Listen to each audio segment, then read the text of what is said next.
3 hari pasca penetapannya sebagai tersangka kasus suap dan korupsi, Gubernur Banten Ratu Atut Khosyah langsung ditahan KPK.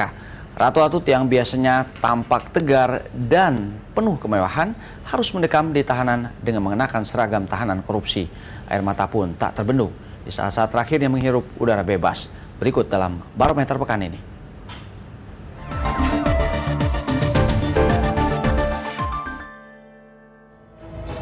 Hukum saya melalui opini, melalui media. Saya ingin adanya keadilan terhadap diri saya.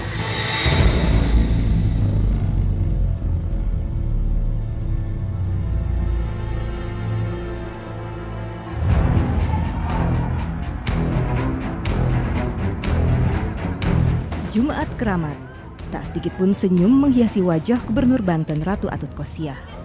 Menaiki tapak demi tapak tangga KPK, Ratu Atut bersiap menjalani pemeriksaan pertamanya sebagai tersangka. Publik penuh tanya, akankah ini menjadi saat-saat terakhir pucuk dinasti politik Banten itu menghirup udara bebas?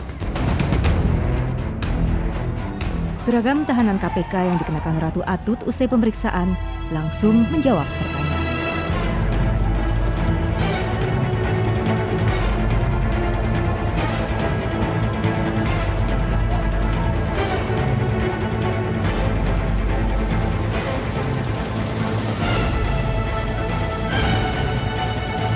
Tak kurang dari 550 personil polisi dan water cannon mengamankan proses penahanan Atut.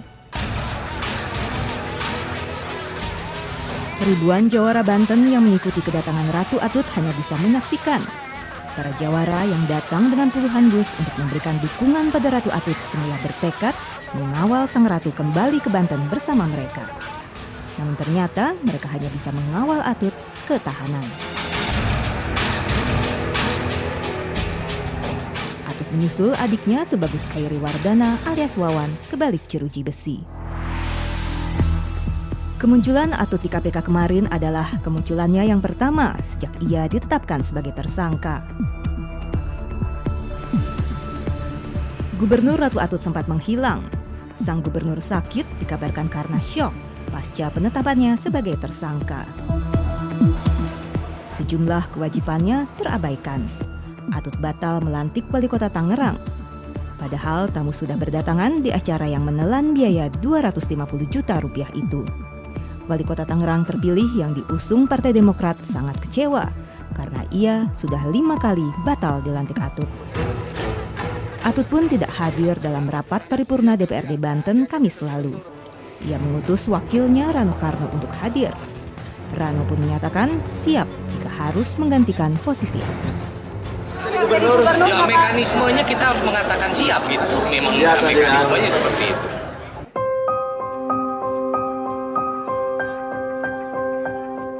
Atut bahkan tidak hadir dalam acara tahlilan 40 hari wafatnya suaminya yang juga anggota DPRD RI dan Ketua DPD Golkar Banten Hikmat Tomet.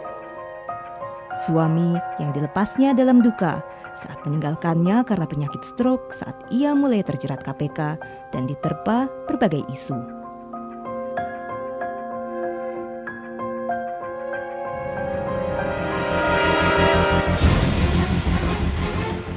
KPK resmi menetapkan Atut sebagai tersangka Selasa siang lalu. Tak tanggung-tanggung, Atut dijadikan tersangka dalam 2 kasus.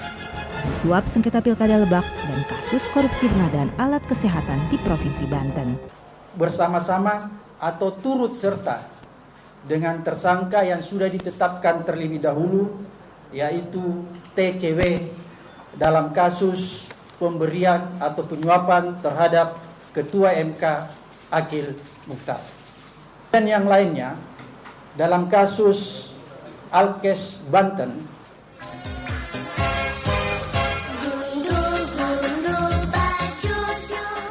Berbagai aksi syukur digelar warga Banten. Warga dan mahasiswa ramai-ramai menggunduli kepala mereka.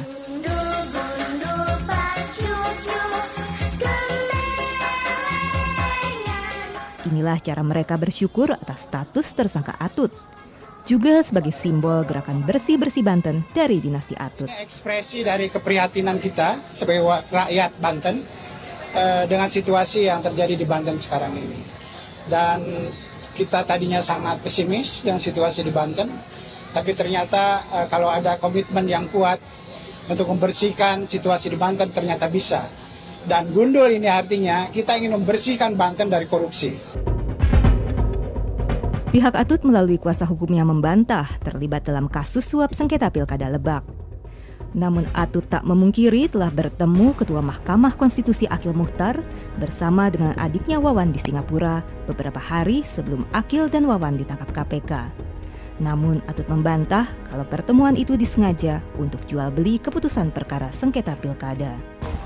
Tidak ada memberikan arahan maupun instruksi untuk memberikan sesuatu kepada hakim ya. Itu sama sekali, dan itu juga sudah dinyatakan oleh klien saya Pak Wawan ya. Jadi itu sama sekali tidak ada. Ratu Atut Khosyah adalah gubernur wanita pertama di Indonesia. Namun prestasi itu kini tercoreng karena ia juga menjadi gubernur wanita pertama yang menjadi tersangka kasus korupsi. Ratu Atut juga termasuk sukses membangun dinasti politik.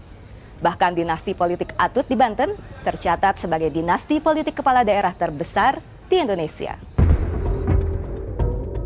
Mulai dari tingkat gubernur, bupati, wali kota, sampai DPR dan DPRD Banten dikuasai oleh dinasti Ratu Atut.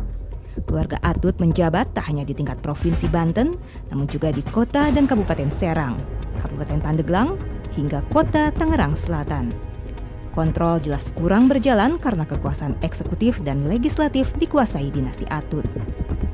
Harta resmi Atut yang tercatat di laporan harta kekayaan pejabat negara lebih dari 41 miliar rupiah dan tersebar di banyak tempat. ICW mencatat dinasti Atut menguasai banyak proyek di Banten dengan nilai fantastis. Tidak heran kalau data ICW menunjukkan untuk tahun 2011 hingga 2013 dinasti Ratu Atut menguasai banyak proyek di Banten dengan nilai 1 triliun rupiah lebih. Bagi masyarakat Banten ini lebaran gitu ya. Artinya ini kemenangan bagi mereka gitu ya, tapi bagi kami ya ini mestinya jadi momentum untuk kemudian bagi KPK mengembangkan pembongkaran kasus-kasus korupsi yang terjadi di Banten. Ratu Atut menambah panjang daftar kepala daerah yang terjerat kasus korupsi. Berdasarkan data Kementerian Dalam Negeri sejak tahun 2004, tercatat lebih dari 300 kepala daerah terjerat kasus korupsi. Bahkan, Kementerian Dalam Negeri memperkirakan jumlahnya akan terus bertambah.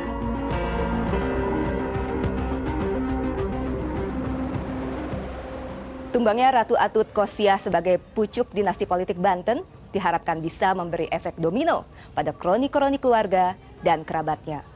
Euforia saat Atut ditetapkan menjadi tersangka menggambarkan betapa masyarakat rindu akan langkah tegas penegak hukum terhadap kepala daerah yang memanfaatkan kursi jabatannya untuk memperkaya diri dan keluarga sendiri. Demikian Barometer pekan ini, sampai jumpa.